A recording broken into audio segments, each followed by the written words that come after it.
Hello दोस्तों, welcome to learner IAS. कैसे हैं आप लोग? उम्मीद करता हूँ बहुत अच्छे होंगे और पढ़ाई ज़बरदस्त चल रही होगी। दोस्तों, हम लोग बहुत जल्द मिडिवल्स ख़त्म कर देंगे और एंशिएंट का क्वेश्चन आना शुरू हो जाएगा, मैंने जैसे कि कहा था।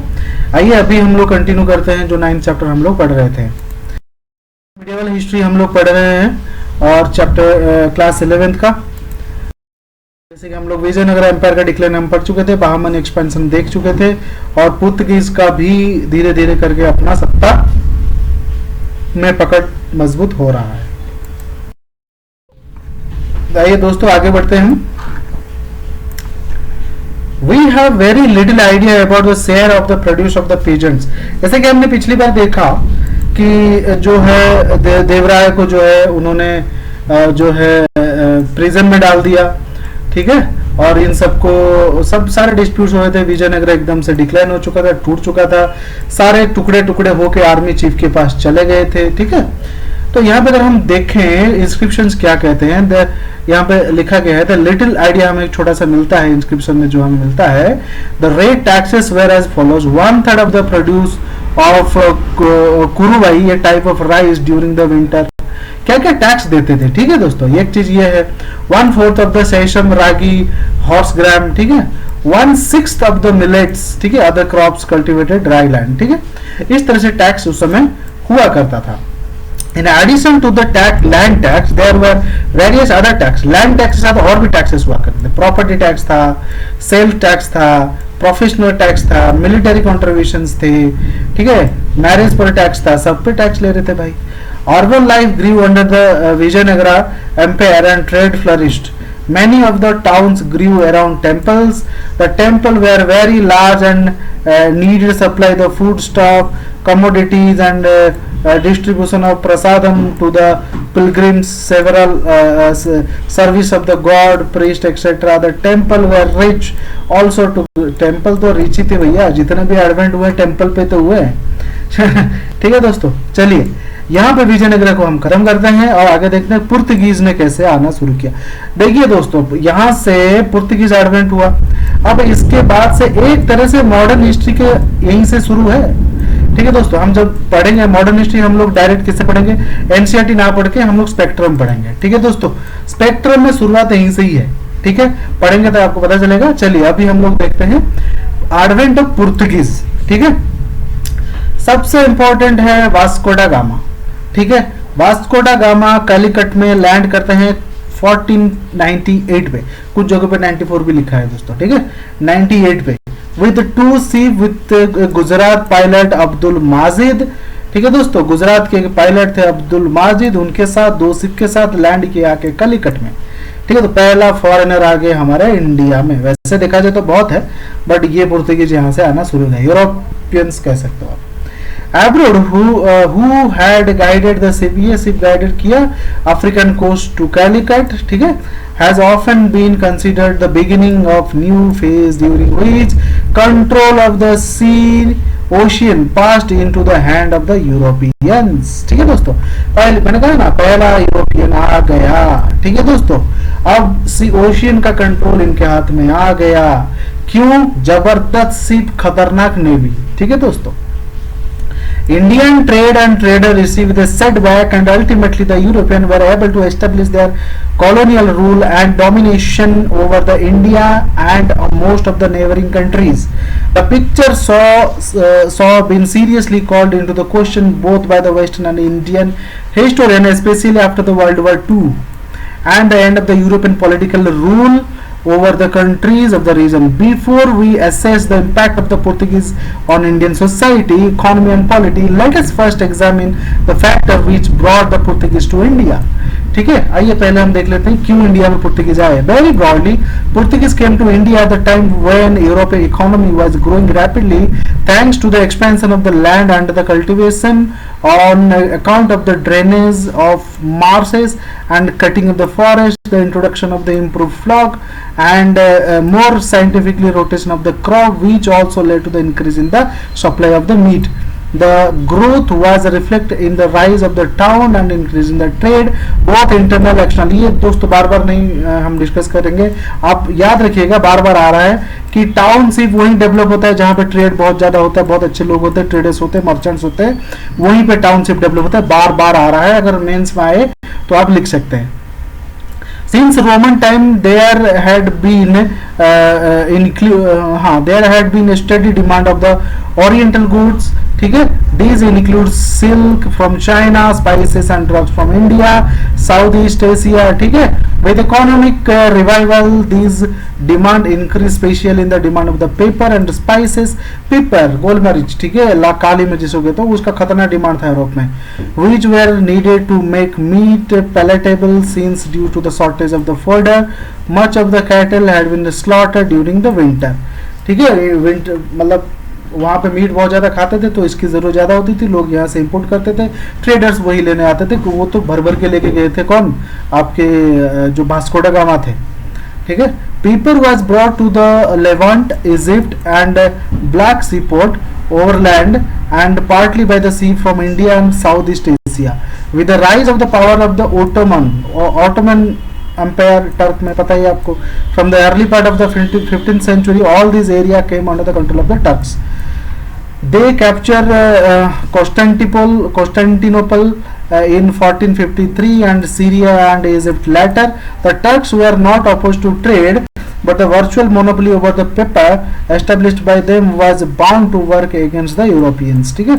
वैसे तो अपोज नहीं करते थे, पर उनका जो मोनोपोली था पेपर ट्रेड में, वो यूरोपियन को नेग्लेक्ट करने के लिए इनडायरेक्टली वही काम करता था। The expansion of the Turkish power towards eastern Europe and the growth of the Turkish navy which made the eastern Mediterranean A Turkish lake also alarm the Europeans, ठीक है दोस्तों। टर्की का एक्सपेंशन यूरोप के लिए खतरा बन चुका था। Venice and Geneva which had been the most active in trade of oriental goods were too small to stand up to the Turks, ठीक है। ये जो थे जेनेवा और वेनिस, ये बहुत छोटे थे टर्क के सामने, तो उसके सामने खड़े नहीं हो सकते थे। Venice in the particularly quickly came to terms with the Turks, the banner of the struggle against the Turkish danger taken up by the power in the western part of the Mediterranean, Spain and पुर्तगाल, ठीक है। Turkey से भिड़ नहीं सकते थे, तो इसके बाद मेडिटेरियन में स्पेन और पुर्तगाल पावर में पावरफुल थे। They were aided with money and men by the North European, by ship and technical knowledge by the Genoese, ठीक है। ठीक है, वो डायरेक्ट जो है वेनिस और वो थे, वो टर्क से तो लड़ नहीं सकते थे, तो स्पेन को पुर्तगाल को हेल्प करते थे, ठीक है दोस्तों। Who were the rival of the Venice? It was not the Portuguese alone, but all these elements which started the search for the direct sea route to India, and hence started era of naval discoveries, including the discovery of America by the Zenos, Christopher Columbus, ठीक है दोस्तों। तो अगर यहीं पे हम बात करें, केवल यूरोप की बात नहीं, बाकी सब लोग जितने भी इंडिया में ट्रेड करना चाहते थे, सब लोग इंडिया में आके ट्रेड करना चाहते थे। यहाँ पे स्पाइसेस पेपर वेपर का बहुत जबरदस्त प्रोडक्शन होता था, ठीक है दोस्तों। तो यहाँ से सब लोग इंडिया का खोज कर रहे थे, इंडिया है कहाँ, ठीक है दोस्तों। तो इसको खोजते खोजते लोग सी रूट खोजने लगे। तो सी रूट में आने के लिए नावल जबरदस्त होना चाहिए था, तो नावल में काफी नावल एम्पावरमेंट होने लगा, काफी डेवलप होने लगा, ठीक है दोस्तों। तो अमेरिका से एक निकले हमारे क्रिस्टोफर कोलंबस, वो भी निकले, rediscovered on the horseman from the, ये जाके वो खोजा था ना वेस्ट इंडिया, ठीक, वेस्ट इंडीज इसको कहते हैं, ठीक है। तो ये नेविगेटर्स थे जो पुर्तगीज के, जो हमारे वो आए, वास्को दा गामा और कोलंबस भी अमेरिका से आए। In 1418 Prince Henry send 2 or 3 ship every year to explore western coast of Africa, ठीक है। प्रिंस हेनरी जो थे हर साल 2-3 शिप भेजते थे इसको खोजने के लिए, ठीक है, अफ्रीका के कोस्ट को, and to search out a sea route to India, India के लिए सी रूट खोजने के लिए वो भेजते थे। His objects were twofold. First, serve the Arabs as well as his European rival and Venetians from the rich eastern trade, and the second to the counter the, दो fold होके आते थे वो लोग, ठीक है। तो इस तरह से इंडिया की खोज चलने लगी। इन 1487 बार्थोलोमेस Diaz rounded the Cape of Good Hope and laid the basis of a direct trade link between Europe and India. ठीक है, 1487 में बार्थलोमेन डियाज जो थे वो केप ऑफ गुड होप बनाए, जिनको इंडिया और यूरोप के बीच में ट्रेड करने के लिए. Such long sea voyage were made possible by the number of remarkable innovations, notably the mariner compass and astrolabes. कई सारी चीजें डेवलप हुआ. कॉम्पास आया, एस्ट्रोलॉब्स आया for navigation by day. Neither of them was the European invention. कोई भी Europe में invent नहीं हुआ था, सब अरब में हुए थे. The mariners compass was known as the Chinese. China में कॉम्पास बना. ठीक है, सेवरल कंट्रीज. ये इसकी बहुत बड़ी स्टोरी है. ठीक है, कॉम्पास की कभी बाद में डिस्कस करेंगे. सेवरल एनकाउंटर्स अर्लियर, बट कुछ भी ना यूरोप में डिस्कवर नहीं हुआ. चाइना में, इंडिया में, सब फिर यूरोप में. अरब में तो अरब वाले बहुत ज्यादा साइंटिफिक थे उस समय. ठीक है, तो ये वहां सब लेके अमेरिका या यूरोप वाले सब ले गए. Nor were the European ships superior construction to the ships such as Chinese junks used the Asian. Chinese वाले तो बहुत जबरदस्त उस समय डेवलप कर रहे थे, बहुत खतरनाक टेक्नोलॉजी था. Spirit of daring of enterprise displayed by Europeans was certainly new. ठीक है, जो एंटरप्रेन्योरशिप था वो न्यू था. This spirit has been traced back to the revival and growth of the trade and commerce from the 13th century onward, leading to the intense rivalry among the European states. As important was the new intellectual stirring called the Renaissance. The Renaissance signified above all and spirit of the independent investigation rather than basis oneself either on the revealed word or on wisdom ancient in the church. ठीक है, these developments led to the rapid assimilation, dispersal and improvement of other foreign Arab and Chinese inventions such as the gunpowder, printing, telescope etc. सब कुछ यहाँ पे develop होने लगा. ठीक है, डेवलपमेंट मेटलर्जी भी डेवलप हुआ. वास्को डा गामा लैंडेड एट कैलिकट. ये सब स्टोरी को छोड़िए, ये तो बैकग्राउंड है. वास्को डा गामा जब इंडिया पे लैंड करेंगे 1498 विद द गुजराती पायलट, ठीक है, Abdul ji, the strong colony of Arab merchant settle there was hostile. वहां पे जो अरब मर्चेंट था ना, उनका तो मोनोपोली था ट्रेड में, खास करके पेपर में. ठीक है, तो वो खतरनाक बन गए. भाई ये कैसे यहाँ पे आ गया. But the Zamorin welcome the Portuguese. Zamorins जो वहां पे थे उन्होंने वेलकम किया पुर्तगीज को, मतलब वास्को डा गामा को. ठीक है, but allowed them to take pepper, drug and etcetera. Allow किया उन्होंने ये सब लेके जाने के लिए, पेपर और ड्रग. अरब को तो गुस्सा आया होगा ना, अरब जो थे वहां पे मर्चेंट्स. ठीक है, गुस्सा आया उनको on board. In Portugal the good brought by gamma were computed by 60 times the cost of the annual expenditure. बहुत भर भर के लेके के भाई. Despite this, direct trade between India and Europe grew slowly. इसके बावजूद इंडिया और यूरोप में जो यूरोप के बीच में ट्रेड था काफी स्लोली ग्रो कर रहा था. One reason for this was the monopoly exercised by the Portuguese government. ठीक है, इसका रीजन था जो मोनोपोली था.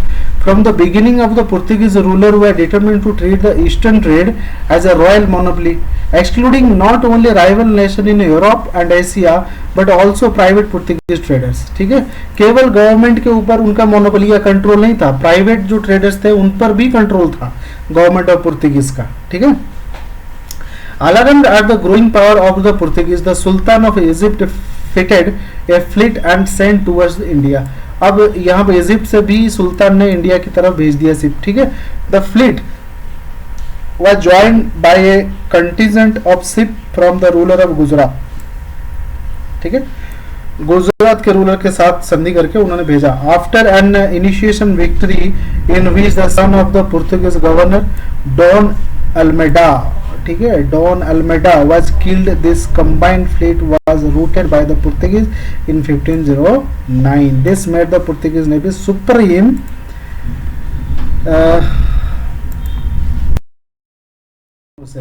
for the time being, enabled the Portuguese to extend their operation towards Persian Gulf and Red Sea. ठीक है, India को खोजने के बाद पर्शियन गल्फ और रेड सी की तरफ भी इनकी कूच हो गई. Shortly afterward Albuquerque succeeded as the governor of the Portuguese possession in the east. ठीक है, उसके बाद ये आ गए अल्बुकेर, इनके बारे में डिटेल में हम मॉडर्न हिस्ट्री में पढ़ेंगे, वहाँ पे फिर इसकी जिक्र होगा। ये बहुत अच्छे अच्छे गवर्नर्स आए थे जिन्होंने पुर्तगीज को एक्सपैंड किया। ठीक है, अभी एक आप सुपरफिशियली जान लीजिए, फिर उसके बाद बहुत जबरदस्त तरीके से इनकी जिक्र है। ठीक है, बट वो मॉडर्न की तरफ से। ठीक है, तो ये आगे ही advocated the embarkment upon the policy dominate the entire oriental commerce by the setting of forts and various strategy place in the Asia and Africa. बस ये सब कुछ इन्होंने बनाया प्लान करके। This was the supplemented by the strong navy defending the philosophy. He wrote a dominion founded navy alone can not last. उन्होंने कहा सिर्फ एक अच्छा नेवी होने से आप डोमिनेट नहीं कर सकते, आपको पूरा इंडियन सी पे डोमिनेट करने वाला। ब्लू ऑपरेशन आपको अगर याद हो, अगर किसी ने पढ़ा हो, नहीं तो हम बाद में आगे तो पढ़ेंगे ही। अल्बुकेर क्या किया, initiated his new policy by capturing Goa from Bijapur.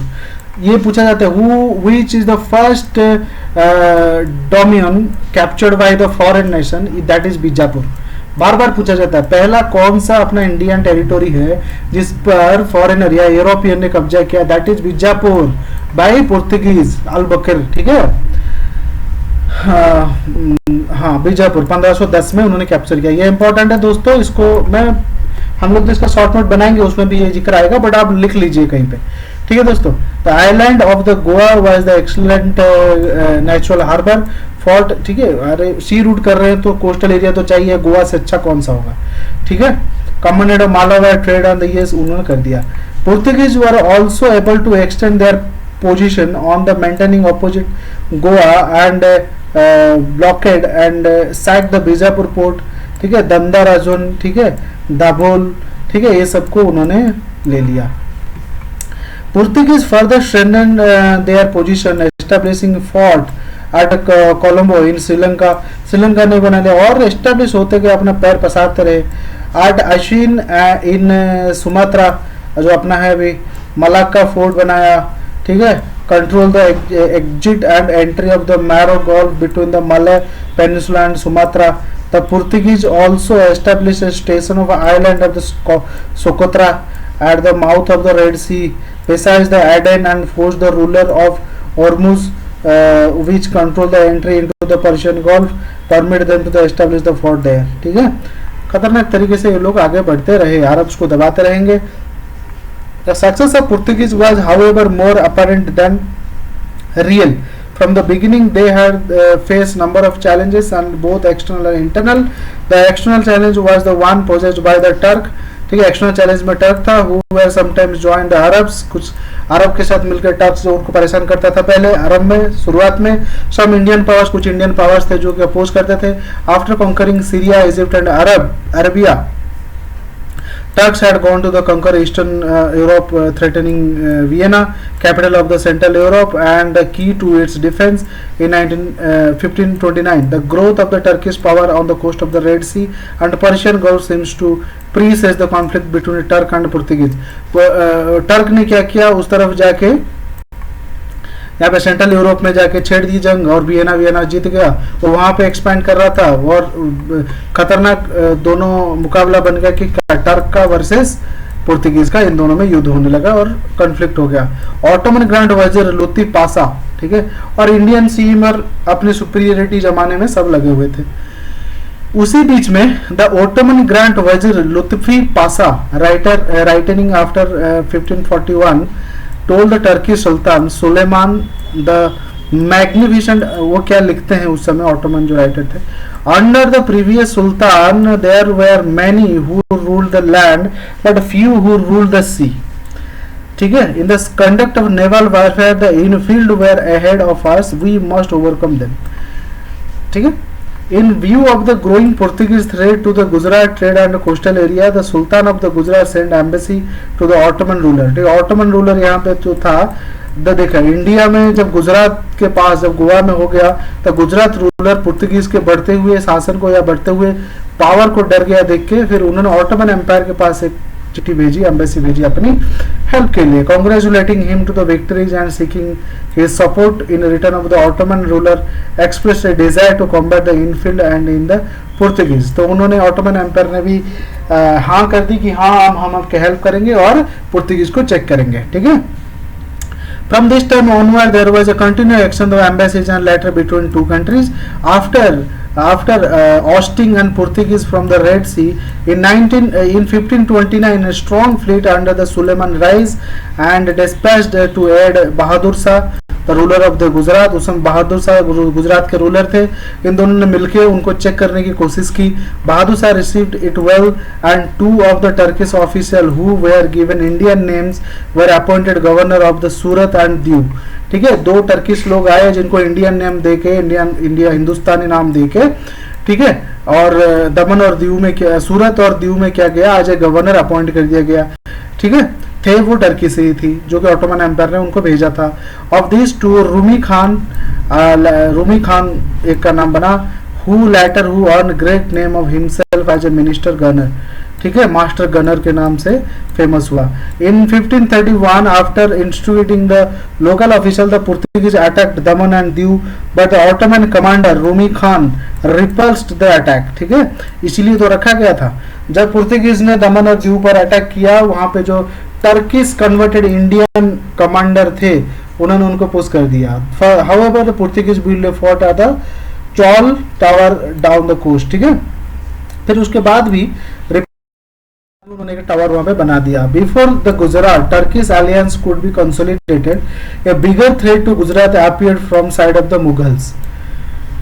ठीक है, ऑटोमन एम्पायर के साथ संधि बहुत मजबूत होने से पहले एक और खतरा आ गया गुजरात पे, जो था मुगल्स का। हुमायूं ने अटैक कर दिया। Humayun attack Gujarat. In order to meet the threat Bahadur Shah granted island of Bassein to the Portuguese. ठीक है, जब बहादुर शाह ने देखा कि एक तरफ तो यहाँ पे पुर्तगीज झमेला किया हुआ है, फिर दूसरी तरफ मुगल्स भी आ गए, करे तो क्या करे, तो फिर उन्होंने बाध्य होकर क्या किया, फिर जो एक बेसिन था, ठीक है, उन्होंने क्या किया, इसको पुर्तगीज को दे दिया। ठीक है, कि भैया आप ये ले लो, युद्ध विद्ध मत करो हमारे साथ। ठीक है, आइलैंड बेसिन जो है पुर्तगीज को दे दिया। A defensive offensive alliance against the Mughal was also concluded. The Portuguese allowed to build fort at Diu. Portuguese को अलाउ किया, आप दीव में बनाओ, ठीक है, बट हमें बचाओ। ठीक है, Portuguese are able to establish their foothold in the Gujarat. अब पुर्तगीज ने अपना पैर जमा लिया गुजरात में।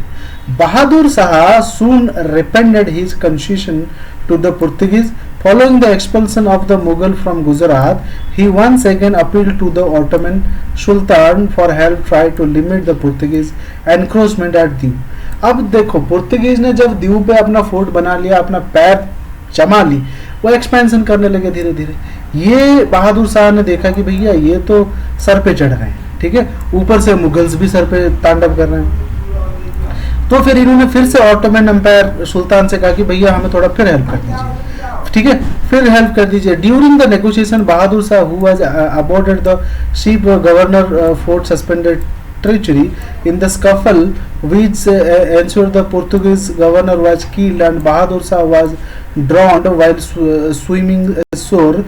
This was in 1536. और वहाँ पे उनको मार दिया, पुर्तगीज के गवर्नर को। बहादुर शाह को ड्राउन कर लिया, जब वो तैर रहे थे शोर में ले लिया। Although the Ottoman sultan claim to be champion of Islam and hence opponent of the Portuguese. तो इसके बाद बचा कौन, ऑटोमन एम्पायर वर्सेस पुर्तगीज। ठीक है दोस्तों, they did not in practice seriously contest the opposition of the Portuguese in the Persian Gulf or beyond. Despite the fact that the Turk had broadly kept pace with growth of the artillery and the lesser extent the naval science in the west. The Turkish navy dominated the eastern Mediterranean and even made raid beyond Gibraltar, ठीक है, Gibraltar और तक Mediterranean, east Mediterranean में Turkish ship navy dominated था। ठीक है दोस्तों, Turk made their biggest naval demonstration against the Portuguese in Indian water in 1536 में टर्क ने, मतलब ऑटोमन एम्पायर ने पुर्तगीज के खिलाफ एक जबरदस्त नावल शो किया। Their fleet consisted of 45 galleon carrying 20,000 man including 7,000 land soldiers. ठीक है, तो इसको कैरी करते हुए वहां पर टर्क एम्पायर ने जबरदस्त एक नावल शो किया, जिसमें 20,000 लोग इंक्लूडिंग 7,000 सोल्जर्स, जानी सलर्स जिसको कहा जाता है, many of the sailor had been pressed into service from the Venetian galley, ठीक है, एट अलेक्जेंड्रिया। उसमें से बहुत सारे जो है वेनेशिया से थे, ठीक है। इस तरह से एक जबरदस्त शो वहां पे हुआ। The Turkish threat to the Portuguese persisted for another 2 decade, ठीक है, पर पुर्तगीज के ऊपर वो थोड़ा सा दबदबा बना हुआ था 2 डेकेड तक। फिर in 1551 Piri Reis, who was assisted by the Zamorin of Calicut, attack the Portuguese fort Muscat and Ormuz, ठीक है। जो यहाँ पे हमारे कैलिकट में जामोरिन्स थे, उनके हेल्प में पेरी रियाज ने क्या किया, पुर्तगीज पर अटैक कर दिया, ठीक है। Meanwhile the Portuguese strengthened their position by securing Daman from its ruler, ठीक है। दमन में पुर्तगीज बहुत जबरदस्त स्ट्रॉन्ग था, ठीक है। A final Ottoman expedition was sent under Ali Reis in 1554, ठीक है। 1554 में लास्ट टाइम अली रियाज करके उसके अंडर एक टर्किश जो थे ऑटोमन एम्पायर के सुल्तान के अंडर फाइनल अटैक हुआ। The failure of this expedition resulted in the final change in the Turkish attitude. इसके बाद टर्किश एटीट्यूड खत्म हो गया और टर्किश पावर भी खत्म हो गया पुर्तगीज के सामने। In 1566 the Portuguese and Ottoman came to an agreement to share the spice and Indian trade and not clash in the Arab sea, ठीक है। इसके बाद पुर्तगीज ने और ऑटोमन एम्पायर ने दोनों ने एक संधि कर ली कि हम दोनों मिलके इंडिया से सामान लेते जाएंगे, ट्रेड करेंगे, अरब सी में हम दोनों में कोई झगड़ा वगड़ा नहीं होगा, ठीक है दोस्तों। Ottoman shifted their interest once again to the Europe and came to engagement with the Portuguese for the dividing oriental and between them. फिर ऑटोमन एम्पायर ने यूरोप की तरफ रुख मोड़ ली और इनसे संधि बना के रहा। पुर्तगीज बात समझ गए कैसा हुआ, पहले उस गुजरात के साथ दिया, फिर युद्ध हुआ, जब पावर खत्म हो गई अल्टीमेटली पुर्तगीज के साथ संधि कर ली और अपना उस तरफ रुख मोड़ लिया, ठीक है।